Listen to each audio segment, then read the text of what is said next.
I'm not overly concerned about Michael Penix's performance against the Colts, but he showed some yellow flags that we certainly need to talk about.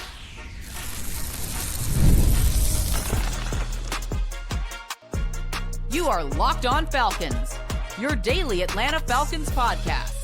Part of the Locked On Podcast Network, your team every day.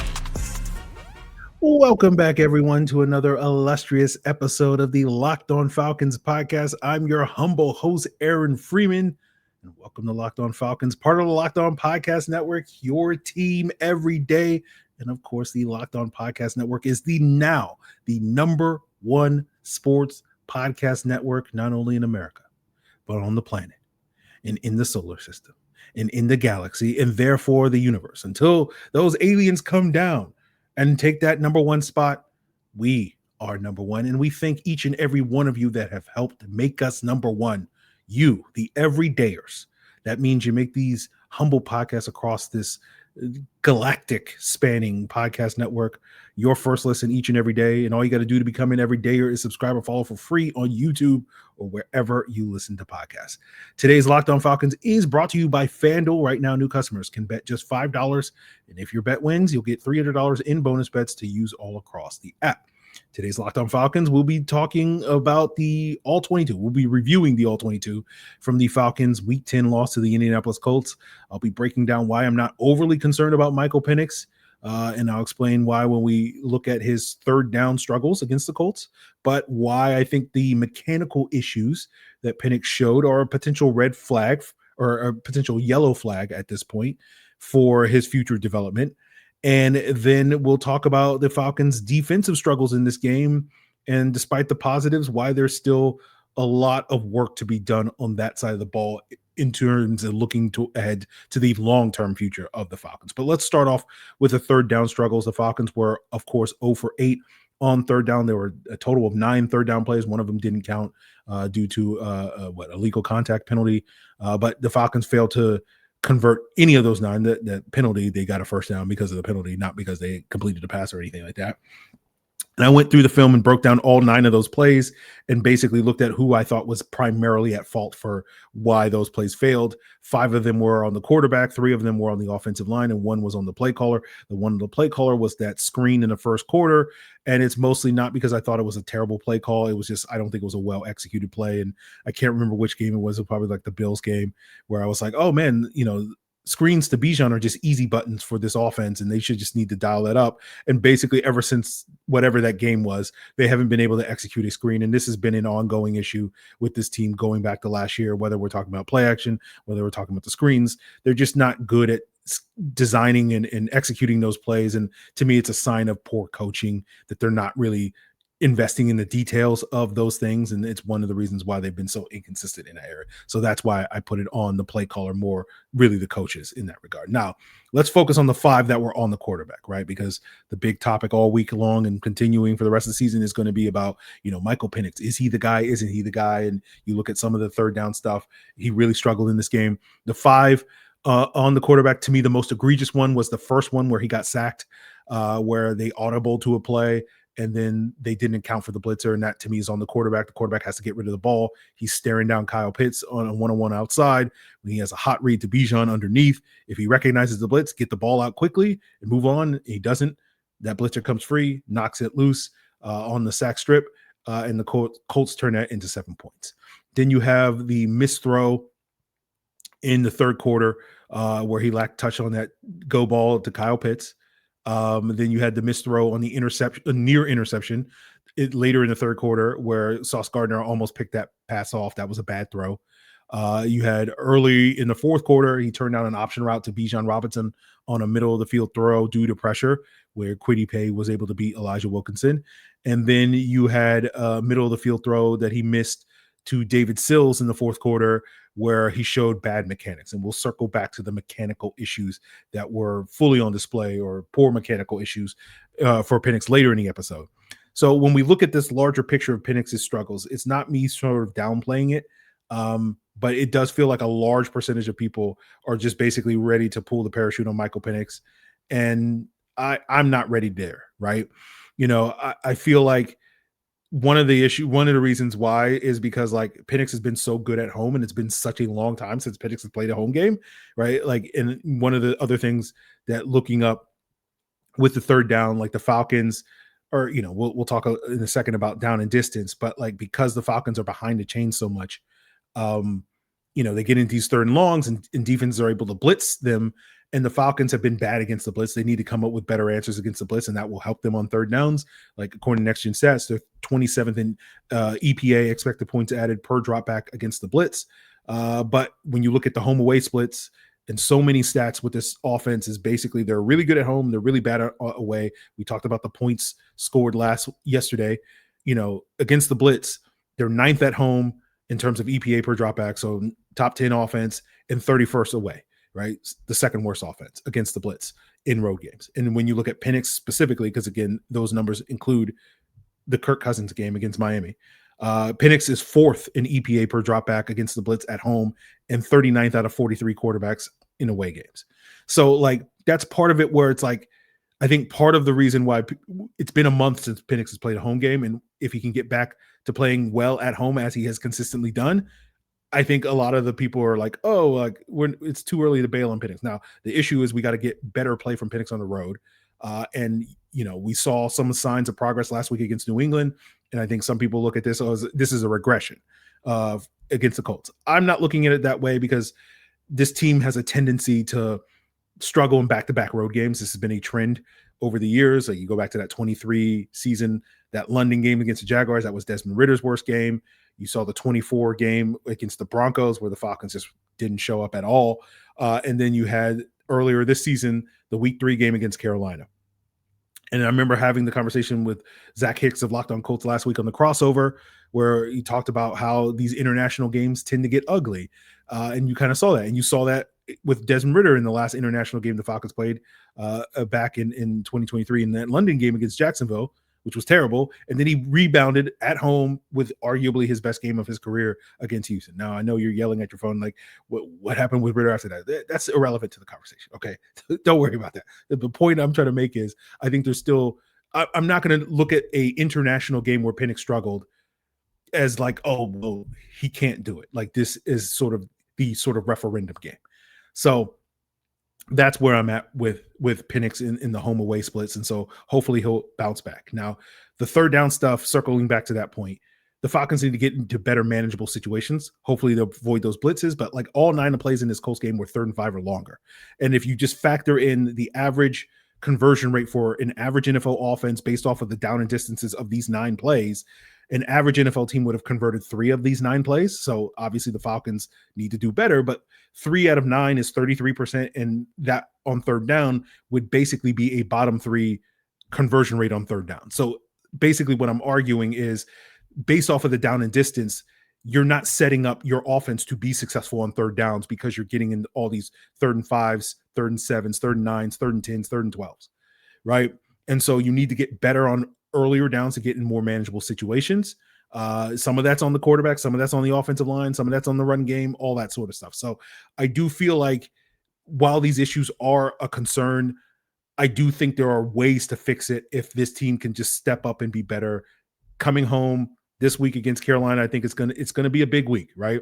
And that's contributing to why I'm not abandoning ship for Michael Penix. Now, if he struggles this week against Carolina at home when the conditions are more favorable, that's going to be a much greater cause for concern a week from now. And everybody will be like, oh, well, you're a week too late, Aaron. But, we've already kind of built up this game. Yesterday, we talked about how this is kind of the big game for Raheem Morris because there's a possibility, it's not a huge possibility, but there's a possibility that Raheem Morris could get fired if the Falcons struggle in this Carolina game. And now we're talking about Penix needing a big bounce back game. And, I don't want to necessarily build this game up to be like the end all be all of the season because then if they don't live up to that hype, then what am I going to talk about on the podcast for the next 7 weeks? I guess we'll just talk about the draft. Wait, we can't talk about the draft because somebody traded our top 10 draft pick away. But, I do think this is an important game, all jokes aside. And so basically, if there's any fight left in this dog that is the Atlanta Falcons, and to a lesser extent Michael Penix, it should show this Sunday. So we will see on that. But talking about the third down issues, the bigger concern in this game was Michael Penix's mechanics rearing their ugly head. And we'll talk about what that means if he can't correct those issues, what that means for his long-term future as we continue today's Locked On Falcons. This show is sponsored by BetterHelp. As the days get shorter and nights get longer, it can start to feel a little heavy, especially when your life is already packed with work, family, and everything else. And this season, it's so important that we reach out and check in with friends, family, and even yourself. And certainly in lieu of tragedies like that involving Marshawn Nealon, checking in can certainly make a difference. Therapy isn't just for when things are falling apart. It's about staying balanced and growing through these tough times. BetterHelp can make that first step easier by connecting you with a licensed therapist online from wherever you are, whenever you need it. Finding that right fit is easy with BetterHelp because you can switch anytime if it's not the right match. And this month, we don't want you to wait to reach out. Whether you're checking in on a friend or reaching out for a therapist yourself, BetterHelp is going to make it simple to take that first step. So get 10% off your first month at betterhelp.com/lockedon. That's BetterHelp, HELP.com/lockedon, because taking that step towards support might just leave you wondering, why didn't I do this sooner? Today's episode is also brought to you by Georgia Access. Have your health or family needs changed lately? Georgia's got you covered. Georgia Access is our state's marketplace for Georgians to compare, apply, and enroll in health insurance plans that offer the best value for their individual needs. Open enrollment is happening right now. All you have to do is visit georgiaaccess.gov today. Georgia Access, health insurance for Georgia by Georgia. So I want to thank each and every one of you that makes Locked On Falcons your first listen, and thank you for making Locked On the #1 sports podcast network in all of the galaxy. So like I said earlier, that miss to David Sills, on the third down midway through the fourth quarter over the middle of the field was owed to poor mechanics / footwork. And when we're talking about mechanics, we're mostly talking about the feet of Michael Penix. As I've discussed previously on the podcast, I don't know if you can change the arm angle, or I don't think it's that realistic that you can change his arm angle. It's really about getting those feet in line. And the feet were not consistently in line in this game.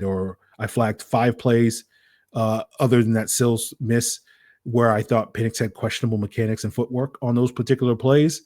And so 5 is not an egregious amount of plays, but it's also not an insignificant amount of plays.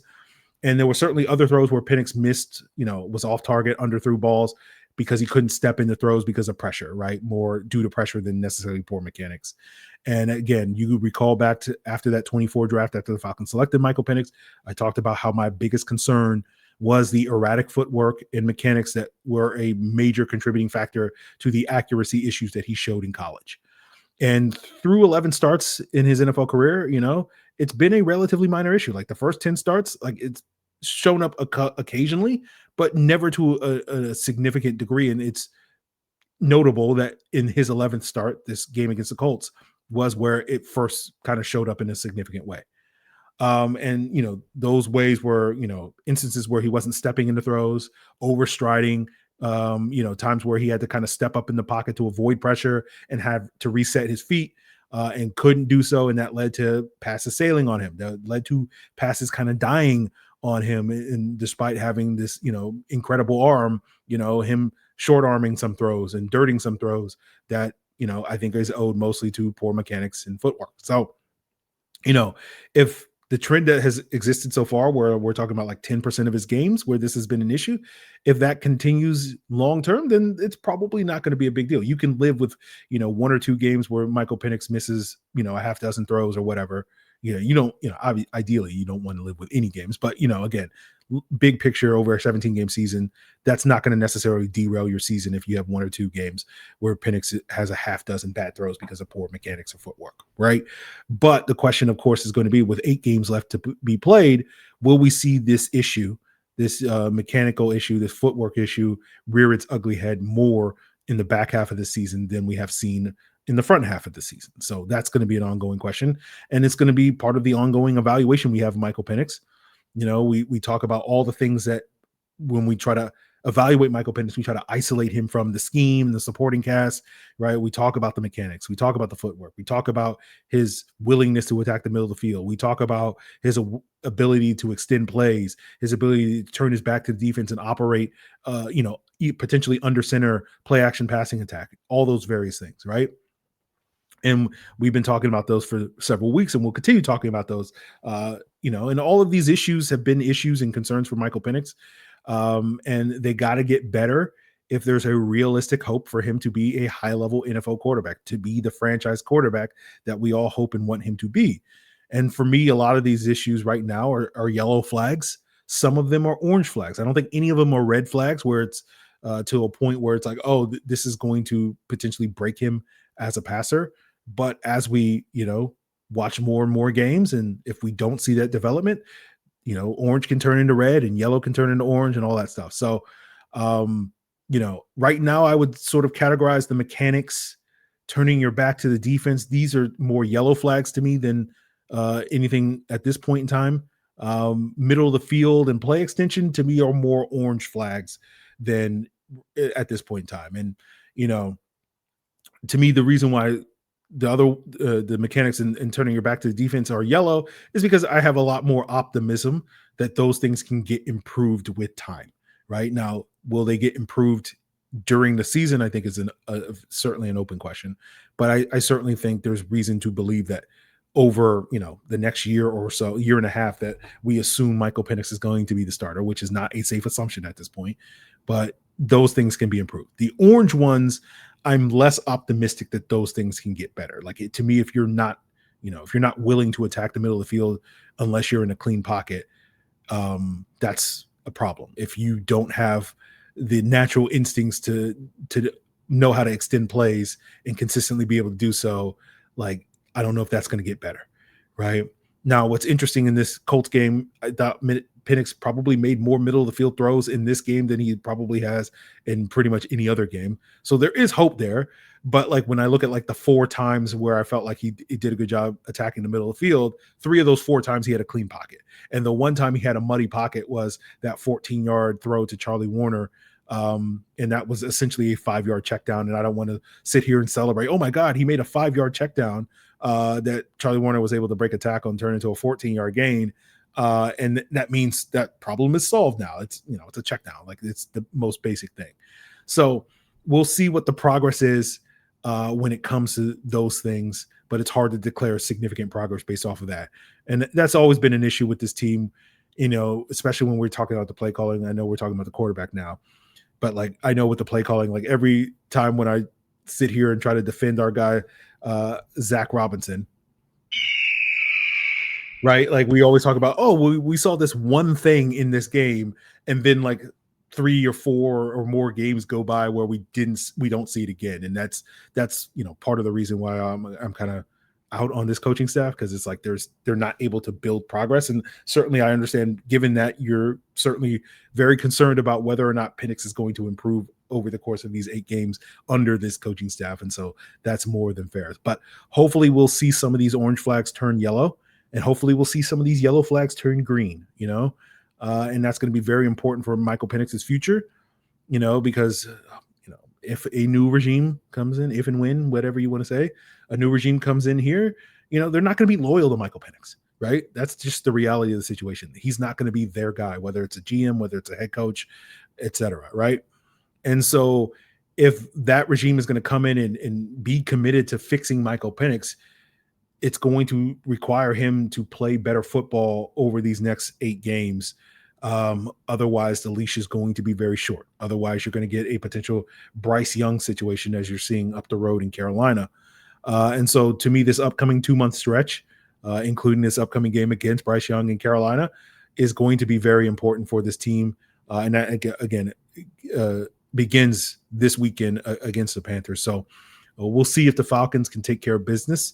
And Michael Penix can show that improvement and give us some hope and optimism by year's end. But as I said earlier, I'm not all the way out on Michael Penix, but we'll see what this upcoming game does in sort of moving the needle forward or backwards when it comes to our evaluation of Michael Penix. So Let's talk about the Falcons defense.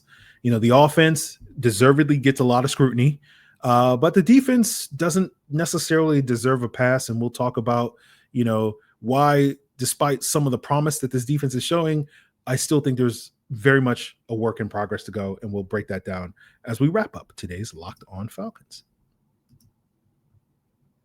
So when the opening whistle blows on a new repair, you get your crew moving forward with Supply House.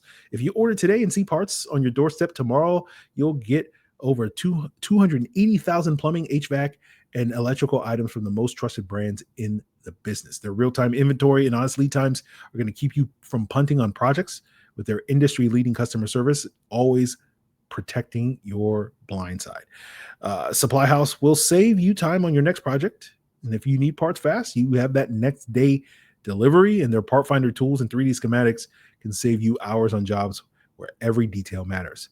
And it's not just the time you save, it's the money, right? If you join the free Trade Master program today, you can score serious perks like priority shipping, lower prices, and a dedicated support line. So visit supplyhouse.com to sign up for free and use promo code SHNFL5, and you'll get 5% off your first order. That's supplyhouse.com. Real people, real service. Today's episode is also brought to you by FanDuel. With the NBA season being back, there's no better place to get in on that basketball action than with FanDuel, an official sports betting partner of the NBA. Even if you miss tip-off or you're just looking to ride the hot hand, FanDuel has the live bets from everything from who's going to score next to any fourth quarter comebacks. And you can combine those live bets into a same-game parlay for a shot at a bigger payout. It keeps every game exciting, especially when your team is making that late-game push. And if you're not ready to turn your attention to the NBA because you're still invested in the Atlanta Falcons in this pivotal Carolina game, know that the Falcons are favored by 3.5 points against the Carolina Panthers. So go head on over to FanDuel, and if you're a new customer, you'll get $300 in bonus bets when your first $5 bet wins. So head on over to FanDuel.com right now to sign up, or download the FanDuel app and play your game with FanDuel, an official sports betting partner of the NBA.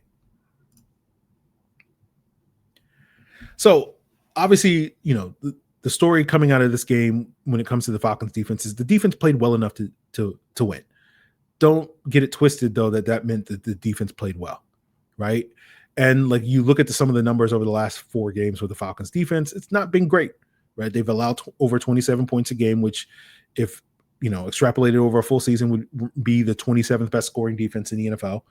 So bottom 6. And then they've been 24th in EPA per play allowed in those last 4 games. And that comes off the heel of the first 5 games of the season where the Falcons were only allowing 28 points per game, which would have been the 8th best defense in the league, and were 5th in EPA per play.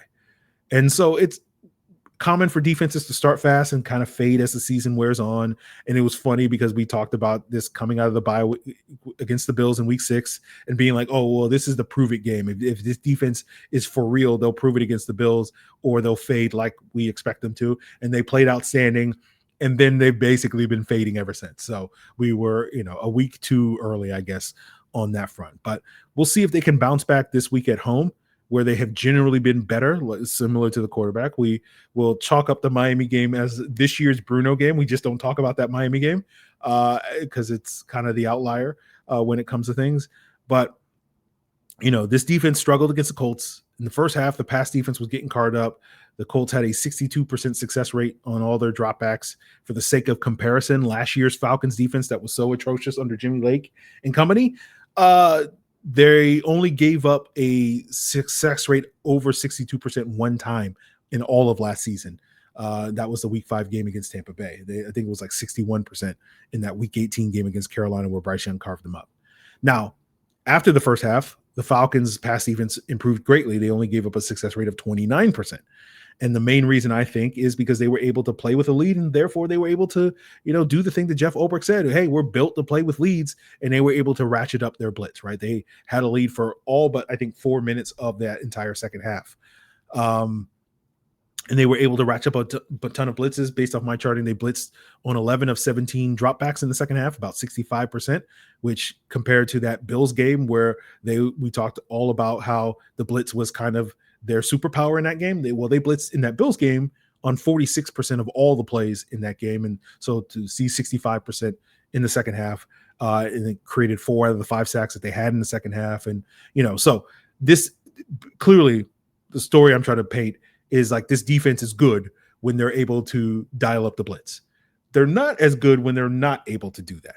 And that's kind of where, the issues in this game, where going back to that conversation I had on the crossover Thursday with Zach Hicks of Locked On Colts, where he talked about how the Colts want to play. They want to throw early and then run late. And the Colts kind of were successful, able to do that in this game, with the passing attack being very effective early in the game. And then Jonathan Taylor just basically like, okay, JT, take us away. And he absolutely annihilated the Falcons in the second half of that game. And then, closed it out in overtime. And so, the reason why we bring this up is not to hate on the defense, but like my worry when we project the future of this defense, right? Because we talk all about, evaluating Penix and what's in the long-term future of the Falcons, because this season's kind of over with, right? And so it's about projecting the long-term. I don't want the defense to get a pass, right? And, we're going to sit here and we're going to be like, we're going to give the defense a pass because it's not the biggest issue on the team, right? We're going to focus on the quarterback. We're going to focus on the play caller. We're going to focus on the head coach and be like, oh, those are much bigger concerns, and the Falcons solve those problems, then all their problems go away. And that to me has been the wrong-headed notion that this organization has had for years. And, we focus on the top 1 or 2 problems, and then we kind of ignore the problems 3 through 8. And that's kind of what I'm getting at, where I think the defense is kind of problems 3 through 8 at this point in time. Right. We got to get better at stopping the run. They've been one of the worst run defenses in the NFL. They don't get reliable pressure and really reliable and effective pressure when they only rush 4, which is why they have to blitz in order to be this good defense. And they don't really have the horses in the back end to really match up in coverage. And you saw that early in this game where Alec Pierce and Tyler Warren were really carving them up in a lot of ways because they weren't being covered by Jesse Bates and AJ Terrell, who were like the 2 like legit good pieces in the secondary when it comes to man coverage. And so we'll see how this defense performs over the next 8 games. I think there's reasons to be optimistic that we will see improvement from what this last month has been because of the youth on that side of the ball. And hopefully they will start, playing better collectively. And we've seen that already with Jalon Walker. We've seen that with Xavier Watts. You saw that with James Pierce Jr. having his best game basically since like week 2. If you ask me, probably week 1, if we're being honest. I have to go back and check my notes, but yeah. And Billy Bowman just got back. I don't think he played well, but like we'll see if he can, figure that out, as well as some of these 24 draft picks where Brandon Doris is trending in the right direction. Rook is still a work in progress. JD Bertrand has gotten better each week. He's still not good. He's gotten better each week. So, like they're trending in the right direction. So we'll see if they can continue trending in that. And I know I'm being harsh to a lot of people. I'm being a hater. Yes, I'm absolutely being a hater. But, understandably, this defense is going to get a pass for 2 reasons, right? They're young. That's 1, as we just discussed. And 2, the low expectations we had, right? And it's like, why are we complaining about the defense when, we've been complaining about not getting sacks for 20 years and then they get, 13 sacks or whatever it is in the last 2 games. And now we're still complaining about the defense. And it's like, yeah, I get it, right? We're so used to having a terrible defense and a terrible pass rush that the fact that what we're getting from this defense is a vast improvement from what we have seen from a typical Falcons defense over any point in time. And I understand that. Like I am there with you. It's a massive improvement over previous years, right? But my worry is that we're going to get to the offseason, right? And we're going to get complacent again because we're going to sit here and be like, oh, well, all the struggles that this defense had were just because we're young. And this myth that if you've been a Falcon fan for these long years of watching bad defense, the myth that Falcon fans and the organization, I'm not blaming the fans, but like always buys into is that development is linear. And like, that as a fan, that's not true because has led to the struggles of the Falcons defense for years where like the players don't always get better just because they add more experience. Some do, but a lot of them don't. And again, this is going to come off as me being a hater, understandably. I'll lean into it. I like when we look at this 24 and 25 draft class. I like development that we've seen as of late for Jalon Walker. He's been outstanding the last couple of games. I think Xavier Watts, even though he is not getting interceptions, like to me, like early in the season when he was getting picks, like I felt like he was being overrated. And I feel like he's really come together since, that, NFC Rookie of the Month or whatever. Since then, and being a lot more consistent. I even saw him cheating in this game, and I'm like, Jesse, are you being a bad influence? This young man, this upstanding young individual is out here cheating. So we'll see if he gets burned by that. But, I like where those two guys are. But when I look at the rest of the group, and not to say they're all bums or anything like that, but like to me, they're more trending towards being like role players. We're talking about guys like Arnold Ebiketie, guys like Ricardo Allen, like good, solid players that contribute in positive ways, but they're not like cornerstone pieces of your defense. And I think the Falcons need to continue to work on adding cornerstone pieces on their defense, finding the next AJ Terrell, finding the next Grady Jarrett, those type of guys. And, I think if they can and find those guys, like this defense not only will be the type of defense that can start off as a top 5 unit in the first 5 games, but maintain that for, the entirety of the season. And, a great way of finding those cornerstone pieces would be having a top 10 pick in the draft that by most accounts has a premier defensive prospect at pretty much any position that you would like. And that would be a perfect position. But I guess, the Falcons don't have that. But hey, Terry, you're doing great. You're doing great, Terry. Terry, let's give you a Zach Robinson salute because you're doing great. Right? God bless America here on this Veterans Day. Okay? No terrorists here on the Locked On Falcons podcast. So that's going to do it for us here, guys. We'll see where this team trends this week. Again, pivotal week, big turning point potential for this season. Because boy, they lose this one. I guess I got to be a draft podcast. Well, I can't be a draft podcast because we have a terrorist in the front office.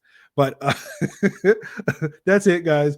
Well, that's do it for our All-22 review. This will be a great week to become a Locked On Falcons insider so that you can get access to the extended All-22 review that is exclusive to the Locked On Falcons insiders. You can join at the link in the description below at joinsubtext.com/LockedOnFalcons. It is a 14-day free trial, so you can get that for free. And then if you like it after 14 days, then you pay $4.99 a month thereafter. This extended All-22 review is going to feature a ton of Michael Penix. Last week, we broke down 17 plays from that Patriots game, and that wound up being, I think, 57 minutes of that breakdown. I think the total we did over close to an hour and a half of film breakdown of that Patriots game.